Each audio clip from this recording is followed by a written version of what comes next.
processus de la foi, il arrive que Dieu se manifeste de manière surprenante là où la science médicale a produit un diagnostic sombre. Le témoignage que nous allons entendre aujourd'hui illustre à la perfection la puissance de la prière et l'intervention divine, là où les diagnostics humains prédisaient à la fois des diagnostics sans espoir. Le couple Goueux nous reçoit aujourd'hui ici à son domicile dans le cadre donc de cette émission Plus loin avec espace de témoignage, espace d'édification, espace qui met en lumière donc le canal que Dieu s'est choisi pour travailler dans la vie de ses enfants. Je parle notamment de celui du bishop Ouattara Mohamed Idriss et de son épouse, le pasteur Tania Ouattara. Prophète Anselme, bonjour. Bonjour Diem. Merci de nous recevoir chez vous. Tout le plaisir pour nous. Bonjour également à votre épouse. Bonjour Diem. J'espère que vous allez bien. Oui, par la grâce de Dieu, ça va bien. Super. Merci. Avec vous, on va parler donc de ce témoignage bouleversant. Celui que la médecine avait à un moment donné diagnostiqué comme étant une grossesse arrêtée, une grossesse sans espoir, une grossesse qui ne devrait plus voir le jour. Vous avez été témoin donc de cette manifestation divine, de la puissance de notre Seigneur Jésus-Christ. Et vous avez décidé de le partager avec nous et avec ces milliers de fidèles et de téléspectateurs qui prendront le soin de suivre cette émission. Bien avant, on va tout de même vous permettre donc de vous présenter à l'ensemble de nos téléspectateurs. Ok, merci beaucoup. Merci à notre père le bishop Ouattara Mohamed Idriss et notre mère maman Tania. Merci à Miracle TV+. Je suis le prophète Louan Ansem Goueux, leader de la mission apostolique et prophétique Elia et aussi coordinateur général de la garnison des prophètes, qui est l'ensemble des hommes de Dieu qui sont hors d'ambassade des miracles, de l'ambassade des miracles, mais qui ont pris le bishop Ouattara Mohamed Idriss comme père spirituel, comme mentor, comme coach. Et nous avons pour mission de rassembler tous ceux qui se reconnaissent en lui afin d'être une barrière d'intercession pour lui, afin d'être des fils dignes d'un père qu'il est. Pour mieux comprendre, vous avez votre ministère à part, Si. mais vous décidez donc d'être sous le leadership, sous la coupole donc du bishop Ouattara. C'est exact. D'accord. Alors, qu'est-ce qui motive cela? Vous savez, les principes bibliques nous enseignent qu'on ne peut pas évoluer dans le spirituel sans une couverture. Et pendant des années, j'ai cherché mon père. Et ce n'est qu'en 2020, dans un jeûne de 40 jours, que Dieu me révèle l'image de son oint. Et je vais à sa rencontre et Dieu aussi lui parle de moi en disant que je suis son fils. Donc, et sachant que c'est une icône, d'abord je veux dire c'est par révélation que je suis parti vers lui. Par révélation, et Dieu lui a confirmé la chose parce que notre père ne fait rien par émotion. Et il nous a accepté, mon épouse et moi, dans ses bras pour nous coacher, pour nous mentorer, pour nous prendre comme des fils. Parce que dans le monde spirituel, on ne peut pas évoluer sans une couverture. Voilà. Paul dit, vous pouvez avoir plusieurs maîtres, mais je suis votre père spirituel. Donc, l'image de l'homme de Dieu et de son épouse nous ont été révélées. Et au contact de ces personnes fabuleuses, Dieu les a convaincus aussi que nous sommes les enfants. Et donc depuis 2020, vous êtes aux côtés donc, du bishop Ouattara et vous avez même créé un groupe donc, qui réunit en son sein plusieurs hommes de Dieu, chacun avec son ministère, mais tous étant sous le leadership donc, du bishop Ouattara Mohamed Idriss. Alors dites-nous déjà comment se passe la garnison des prophètes pour tous ceux qui voudraient donc, entrer dans ce groupe, comment y accéder? Pour faire partie de la garnison, il faut d'abord aimer l'homme de Dieu. Parce que la Bible déclare, le premier commandement, c'est l'amour. Tu aimeras le Seigneur ton Dieu. Donc, on ne peut pas être serviteur de Dieu, on ne peut pas être chrétien sans d'abord aimer Dieu. Et c'est pareil. Il faut aimer Dieu, il faut aimer notre Père, il faut aimer ce qu'il fait, il faut l'aimer aussi en tant que personne. Et ensuite, si Dieu t'a convaincu que c'est ton Père, il suffit de nous écrire simplement. Okay. C'est un numéro, peut-être on donnera tout à l'heure. Allez-y. Maintenant, sur le 07 06 81 38 54. Sur WhatsApp, vous écrivez sur WhatsApp seulement 07 06 81 38 54. D'accord, j'espère que c'est bien noté de la part de toutes ces personnes qui souhaiteraient adhérer à la garnison des prophètes. Je voudrais que cette fois-ci qu'on revienne sur ce qui fait l'essence de ce plateau. On l'a dit, c'est un espace d'édification, c'est un espace consacré au témoignage, à ce que Dieu a fait dans la vie de ses enfants. On va parler de ce diagnostic qui est tombée donc le 10 octobre 2024. On parlait donc d'une grossesse de 5 semaines, 6 jours que la médecine a déclaré arrêtée. En d'autres mots, il n'y avait plus de grossesse. Dans quel état d'esprit étiez-vous? D'abord, avant que je lui donne la parole, il faut savoir qu'elle avait pris une première grossesse qui n'est pas restée. Et papa, ayant appris cela, a appelé mon épouse qui était vraiment déboussolée. Elle était vraiment traumatisée parce que on n'avait jamais connu ça. Et ça s'est passé un samedi. Le samedi, moi j'étais à la salle de sport et elle m'appelle. Elle avait une grossesse, je crois, de 3 mois. Et elle m'appelle, me dit, viens rapidement. Donc moi je me dépêche, je viens. Et je la trouve dans la douche en train de saigner. Et je lui demande qu'est-ce qui se passe. Elle me dit que là, elle a fait un songe où elle a vu un monsieur en train de d'épaisser les fœtus de certains animaux. Et à son réveil, elle a commencé à saigner. Et donc, on était un peu paniqué, mais on a eu la maîtrise de soi. Je l'ai prise, nous sommes partis à l'hôpital. Là-bas, je pense que tu peux continuer. Allez-y, vous avez la parole. Effectivement, avant tout propos, j'aimerais bénir le Dieu de nos parents spirituels, le Dieu, notre papa, le bishop Mohamed Idriss, et de notre mère, notre merveilleuse mère, maman Tania Ouattara.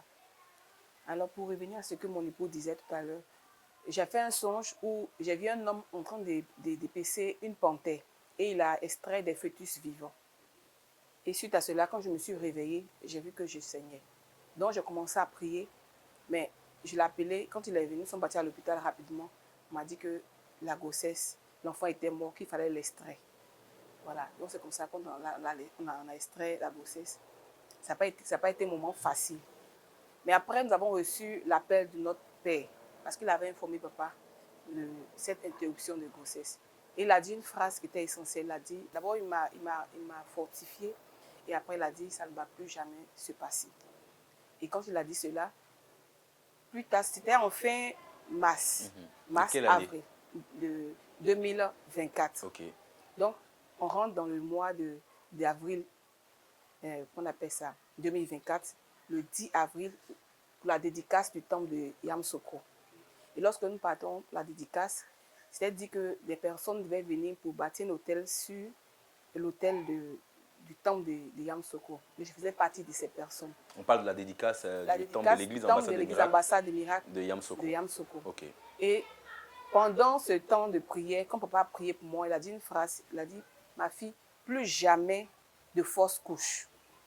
Je précise cette phrase parce que ça aura son importance dans le parcours de cette histoire. D'accord. Donc, quand il a dit plus jamais de fausses couches, moi, il n'avais pas prévu de faire une grossesse après. Voilà. Donc, après, on prend une grossesse. Là, c'était, je crois bien, en fin d'année.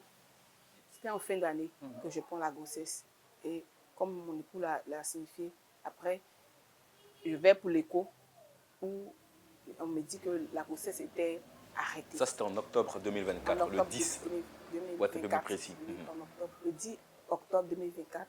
Donc, quand je fais l'écho, sur le coup, je n'avais pas vu. C'est après que je me suis rendu compte qu'il y avait un souci avec l'échographie.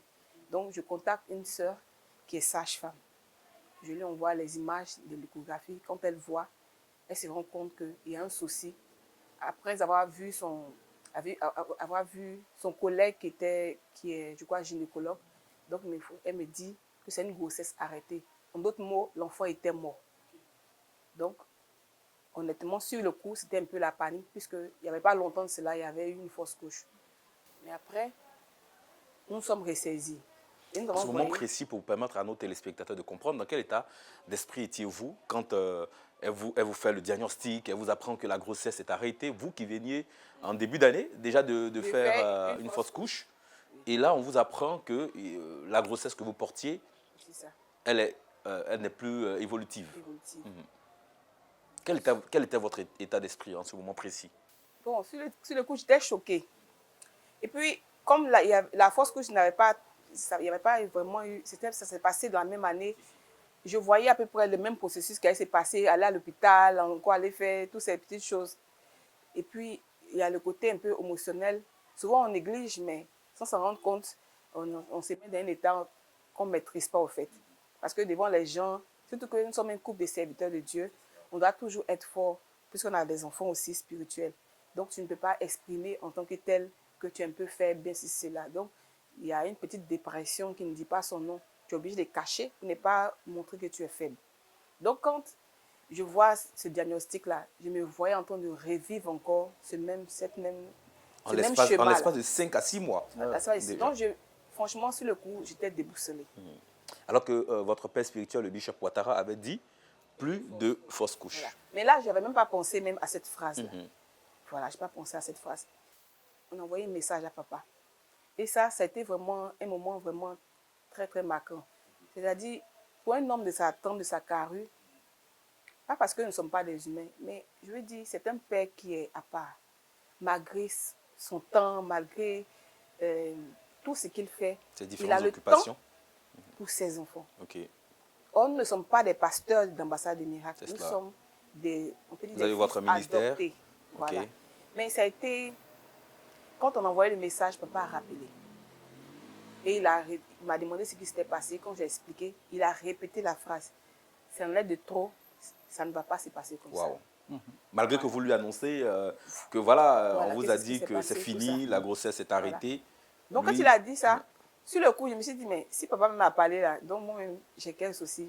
Ça a carrément stoppé la peur que j'avais en moi. Donc, dans mon cœur, je me disais que cette grossesse-là, elle va revivre. Parce que papa nous appelait. Le fait de nous appeler déjà, c'était quelque chose de vraiment très marquant. Donc, j'étais sûre, rassurée, voilà, que ça allait bien se passer. Donc, on nous a demandé de venir, c'était le vendredi, de venir à Rada. Or, à l'hôpital, ma soeur m'avait dit, à cause de ce processus, de ne pas trop bouger, parce que je pouvais saigner. Donc, quand on part pour Rada, parce que papa nous a demandé de venir à Rada. Donc, nous sommes partis à Rada. Arrivé à Rada, il y a eu vraiment beaucoup de choses qui sont passées. Honnêtement, le Seigneur m'a visité à 3 reprises. Voilà.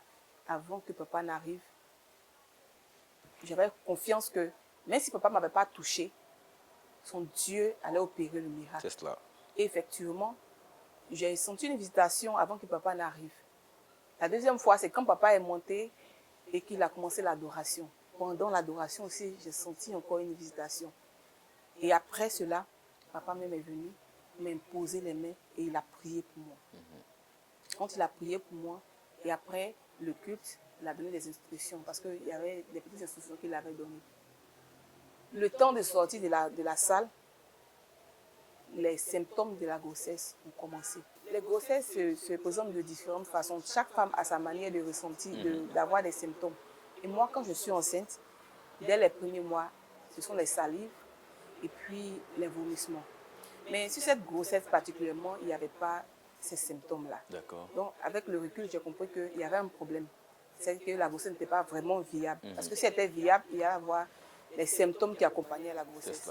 Pour moi, c'était un moment de répit parce que c'est vraiment c'est fatigant. Or, c'est parce qu'il y avait un problème. Donc, quand papa prie, le temps de sortir de la salle, les symptômes, c'est-à-dire les hormones ont commencé à bouillonner. C'est-à-dire que cette nuit-là, je n'ai pas dormi. Wow. J'ai passé le temps dans les toilettes en train de vomir, en train vous aviez senti... Et les hormones ont commencé, on sent, en tant que femme, on le sent. Si. Voilà. Donc c'était vraiment intense. C'était plus que sur les autres grossesses. Donc il y avait une très grande différence. Donc à ce moment précis, vous avez compris que... Qu'il y avait quelque chose qui s'était passé. Il y avait comme une résurrection. Une résurrection. Donc, Donc ce jour-là, j'étais vraiment sûre et certaine que l'enfant avait repris vie. Waouh. Est-ce qu'on peut acclamer Jésus pour ce miracle, là où la médecine avait déclaré complètement arrêter le processus donc, de la grossesse. En français facile, il n'y avait plus de bébé. Vous n'aviez plus de bébé, mais là, après la prière donc, de l'homme de Dieu, ce jour-là, ce programme RADA, vous aviez senti ces symptômes-là. Vous êtes retourné pour la seconde échographie, vous en sortez l'échographe, vous rassure cette fois-ci que le bébé est bel et bien vivant. Donc, quand on part pour l'accouchement, que j'arrive en salle, comme mon époux l'a expliqué, lorsque je rentre en salle, tout de suite, les dames, elles viennent pour prendre l'attention.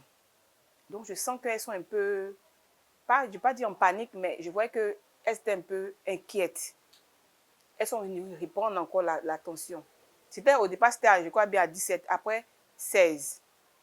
Donc, elles étaient là, en train de se poser des questions là-bas. Mais moi, quand je suis rentrée, Tout ce que j'avais dans la bouche, c'était le Dieu de mon père, dire mon secours. Le Dieu de mon père, parce que il faut dire que quand je suis entrée dans ça, j'avais, je ne sais pas si je peux dire cette conviction, mais j'avais un sentiment que ce n'était pas sûr que j'allais sortir de là. Je n'avais jamais vécu ça. C'est comme si je sentais la mort. C'est comme si je sentais la mort. Donc, j'ai commencé à invoquer le Dieu de mon père. J'ai commencé à parler. Je me suis tenue sur cette parole-là. Mon père a dit que je n'allais pas mourir. Je ne vais pas mourir. Parce qu'il a dit pas de fausse couche. Là, je sais que je vais accoucher. Je vais sortir de là. Je parlais seule même dans la salle. Pendant qu'elle était en train de parler, moi, j'étais en train de parler. Moi, j'étais là, le Dieu de mon père, le Dieu de mon père, le Dieu de mon père. Et elles sont venues, elles ont rompu la poche d'eau. Et là encore, elles ont commencé à parler. Elles ont dit, mais ce n'est pas normal que le liquide dans lequel l'enfant est vert. Wow. Alors, quand quelque chose devient vert, c'est que ce qui est à l'intérieur est décomposé. Parce que pour que le liquide soit vert, ce n'est pas normal. Alors que la couleur, le liquide doit être comme l'eau, normalement. Mais la couleur était verte. Et j'ai vu même la couleur, elle était verte. Donc, quand elle a signifié ça, je lui ai dit une chose. Je lui ai dit, si vous trouvez que vous ne pouvez pas faire quelque chose, si on doit m'évacuer quelque part, c'est dès maintenant. Moi, j'étais très rassurée. Je lui ai dit, si vous voyez que ce n'est pas possible de le faire, si ça peut m'envoyer ailleurs, il faudrait qu'on m'envoie ailleurs. Parce que dans les minutes comptent. Il ne faudrait pas que vous allez rester là en train de discuter si c'est comme ça. Donc, pendant que je parlais, l'autre a dit, non, on va vous aider. Et je continuais de prier. Et elle est venue, elle m'a injecté un produit. Le temps de retirer la seringue, je vous assure, c'était pas le premier accouchement, mais l'enfant, c'est comme si l'enfant est sorti seul. L'enfant est sorti seul. Elle dit, mais madame, il fallait nous prévenir. Moi, mais je ne sais même pas que l'enfant est en train de venir. Une force, c'est comme une force qui a expulsé l'enfant carrément. C'est-à-dire d'un seul coup, l'enfant est sorti. Et quand on met les temps ensemble, ça correspond au temps moment où papa priait au téléphone, où elle ne savait pas. Donc cet instant-là, vraiment encore, nous a... Ça vous a boosté, Ça ça nous vous a a boosté et Voilà. puis ça nous a amené encore à croire C'est ça. plus en loin de Dieu. C'est ça. Parce que Dieu écoute ses prières. C'est ça. Vous avez compris dès cet instant que c'était important d'être attaché donc à un père spirituel, et ça a été ce à quoi vous avez prêté donc attention. En tout cas, nous on est très ravis parce que quand on écoute cela, on voit la résurrection. Même au-delà de cette résurrection, on voit que durant le processus de l'accouchement, là encore il y a eu la main du diable qui a essayé donc de se manifester, mais vous l'avez dit, le Dieu de votre père a parlé en votre faveur et tout s'est bien passé. Avant de refermer... Tout s'est bien les passé, portes- s'il Oui. vous plaît. Mais le lendemain encore, le bébé a fait 42 degrés. Et nous sommes partis à l'hôpital. Et sachant que le gynécologue n'était pas là-bas, nous sommes partis dans une clinique. Et arrivé à la clinique, l'enfant ne réagissait plus. Il n'y avait plus de réflexes, il n'y avait plus de mouvement. On a même injecté 3 fois, l'enfant n'a pas pleuré. Et le pédiatre, quand il a vu ça, il a écrit un mot. Il dit non, il n'y a pas de service néonatal dans la clinique. Il nous envoie vers l'hôpital général de Yopougon, ex-PMI. Et étant curieux, j'ai ouvert la lettre et puis j'ai regardé. Il a dit problème de nerfs, neurones, l'enfant ne réagit pas. C'est comme si l'enfant allait succomber. Là encore, j'ai eu recours encore à mon père. Vous l'avez appelé une fois Je de plus. l'ai appelé. Et chaque fois, il répond à votre... Par la grâce de à Dieu, vos un appels. père disponible pour ses enfants. Ouais. Ouais. Et j'étais au volant, il m'a demandé si tu as de l'huile sur toi. J'ai dit oui, père. Il dit bon, prends l'huile, fais ceci, fais cela. Et il a commandé à la mort de libérer l'enfant. Parce que l'enfant était dans la main de ma belle-mère, elle ne bougeait pas. Mais quand papa a commandé au nom de Jésus-Christ, l'enfant était né 3 fois. Wow. Donc de la clinique Saint-Mathieu à l'hôpital général, de Yopougon. quand on donne le papier de l'autre pédiatre au pédiatre de l'hôpital, il regarde, il teste les réflexes de l'enfant réagit. Il regarde le papier qui est écrit, qui dit autre chose. L'enfant est en bonne santé. Et lui, il nous avait dit que l'enfant devait être hospitalisé, l'enfant devait être mis sous couveuse. Il a dit plein de choses. L'autre là-bas dit non, c'est seulement le palu, on va faire des injections chaque jour pendant 5 jours, c'est fini. Donc là encore, le Dieu de notre Père a agi. C'est-à-dire qu'il est au commencement, au milieu et à la fin. Et nous rendons gloire à Dieu pour ce don que sont nos parents spirituels, Maman Tania et Papa Bishop. Vraiment, nous bénissons le Seigneur. Et cet enfant qu'on a présenté est le fruit, le résultat de leur prière. Et pour nos téléspectateurs, ce serait intéressant qu'on ait l'enfant ici, sur ce plateau, pour attester donc de vos propos, pour montrer véritablement que tout ce que vous avez raconté dès le début donc, de cette émission n'est pas juste des affabulations, ce ne sont pas des mots en l'air, mais c'est la preuve de ce que Dieu continue d'agir par l'autruchement, par le canal donc, de son serviteur, le bishop Ouattara, Mohamed Idrissa. Alors, Madame Goueux, on va vous permettre donc d'aller chercher le bébé afin de pouvoir donc le présenter à l'ensemble de nos téléspectateurs. On va marquer une courte pause, le temps qu'elle revienne avec lui. Voilà.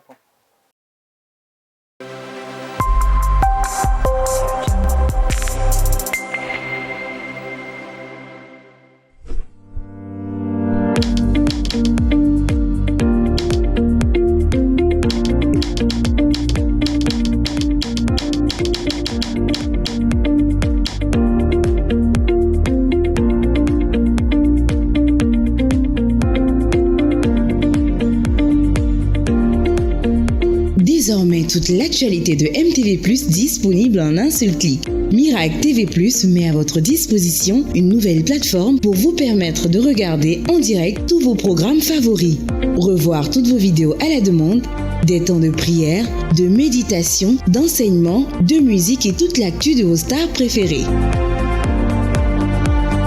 Laissez-vous transformer par tout le contenu conçu sur mesure pour vous. Connectez-vous vite sur www.miracle-tvplus.com.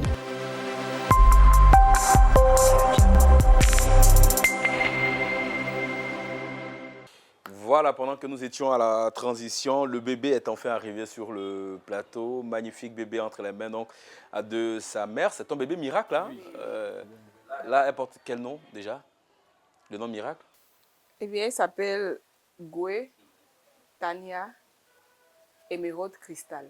Waouh. Tania, c'est le nom de votre mère spirituelle, maman Tania. Parce que ce bébé est vraiment, c'est le bébé des mamans Tania et des papas. D'accord, nous on est très ravis en tout cas d'être ici chez vous à la maison et de présenter à tous les téléspectateurs de la télé qui transforment donc ce très beau témoignage qui avait l'air très bouleversant dès le départ, mais finalement qui nous rassure. Puisque le Dieu des miracles est intervenu donc par le biais de son serviteur, le bishop Ouattara, vous avez parlé tout au long donc de votre témoignage du manteau qui vous a couvert, qui vous a assisté. Vous avez parlé du fait que votre père spirituel, le bishop Ouattara, est resté, j'ai envie de dire, très réactif face à vos différents appels. Vous avez aussi mis en évidence le fait qu'en tant que serviteur de Dieu, cela ne vous occulte pas le fait d'avoir au-dessus de vous un autre homme de Dieu, un père spirituel, un manteau, quelqu'un qui va, à chaque fois que besoin se fera sentir, donc intervenir par l'expérience qu'il a dans le ministère. Et c'est ce que vous n'avez cessé donc de dire à nos téléspectateurs. Nous sommes pratiquement à la fin de cette émission. Prophète, est-ce que vous avez un message donc à l'endroit des téléspectateurs qui suivent cette émission? Merci beaucoup pour cette entrevue. Merci pour ce temps que nous avons partagé. Merci à nos parents spirituels. Merci à Miracle TV+. Je tenais déjà à faire comprendre à tout homme de Dieu qu'il a besoin d'une couverture. Et en Côte d'Ivoire, Dieu a fait don de ce général. Une personne humble, une personne ointe, une personne qui, malgré son programme chargé, a le temps pour ses enfants. Et comme je l'ai dit, la garnison prophétique est ouverte à tout serviteur, toute servante de Dieu qui reconnaît en le bishop Ouattara Mohamed Idriss un père, un leader, un mentor. Plusieurs qui me suivent l'ont déjà vu en songe intervenir face à leur situation.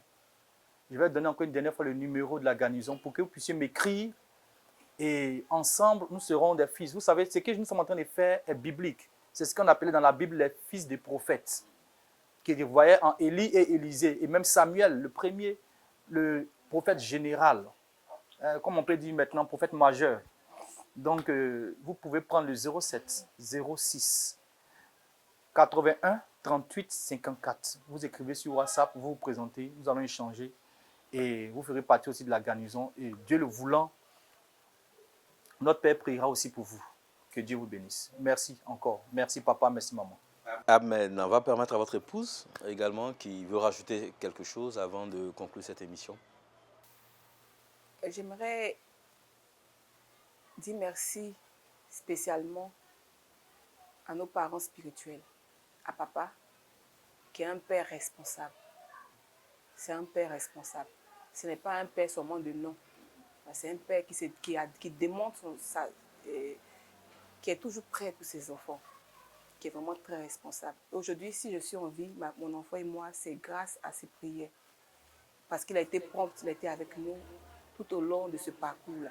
Il était vraiment avec nous. Ce jour, je veux dire à celui qui nous regarde, qui nous écoute, qu'on a tous besoin d'un père, d'une couverture. Même si on est des serviteurs de Dieu, un enfant est toujours enfant devant ses parents. Et devant des situations, on a toujours besoin de nos parents. Parce que je sais que certaines personnes se diront, mais ils sont serviteurs de Dieu, pourquoi est-ce qu'eux-mêmes ils ne prient pas? Pourquoi est-ce qu'il ne faut pas? Oui, on prie pour les autres. Mais quand il s'agit de nous, on a recours à nos parents. C'est comme ça. C'est une chaîne. C'est cela. Voilà. Donc, on n'a pas besoin d'être orgueilleux pour ça. On n'a pas besoin de tout. Non, nous sommes des enfants pour nos parents. Et nous sommes fiers d'être les enfants de nos parents. Donc, je vais vraiment dire merci au Dieu de nos parents. Merci à vous, couple Gueux. Merci au prophète Anselme et à son épouse. Merci également au bébé Tania. Bébé Tania qui est sur notre plateau. Bébé Tania qui vient donner espoir en ce jour même donc à toutes ces personnes, à toutes ces femmes, à tous ces couples qui traversent ou du moins qui passent également par la même situation que vous avez vécue. Dieu vous a sorti de là. Aujourd'hui, vous êtes le témoignage, vous êtes la manifestation tangible de la puissance de Dieu. Merci de nous avoir reçus chez vous. On est très heureux d'avoir partagé donc ce témoignage avec vous. On rappelle tout de même aux téléspectateurs, aux hommes de Dieu, à tous ceux qui suivent cette émission que vous avez encore le numéro donc pour adhérer au groupe des prophètes, à la garnison des prophètes, pour tous ceux qui voudraient donc se greffer au leadership, au mentorat et qui voudraient avoir donc pour père spirituel le bishop Ouattara Mohamed Idriss. N'hésitez pas à envoyer vos coordonnées, vos informations personnelles via ce numéro par WhatsApp. Voilà, fidèles téléspectateurs, c'est ici que nous allons refermer les portes de cette émission Plus loin avec. Merci de nous avoir suivis. N'oubliez pas cette parole. Luc 18, verset 27 nous apprend tout simplement que ce qui est impossible aux hommes est possible à Dieu. Merci pour votre fidélité. N'oubliez surtout pas, l'information se poursuit chez MTV+, la télé qui te ressemble. Au revoir.